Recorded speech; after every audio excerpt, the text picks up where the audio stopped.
Evet arkadaşlar, selamünaleyküm. Danaları ahıra götürüyoruz. Akşam oldu. Hava da bayağı soğuttu bugün. 10 derece düştü. Şu anda 4-5 derece arasında gösteriyor. İnşallah kar yağ fındıklara zarar vermez.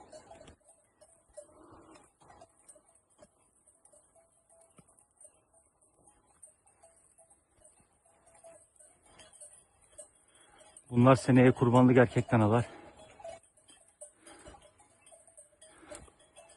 Biraz otladıktan sonra bir ay sonra falan yaylaya gidecekler. Orada çobana katıyorum danaları.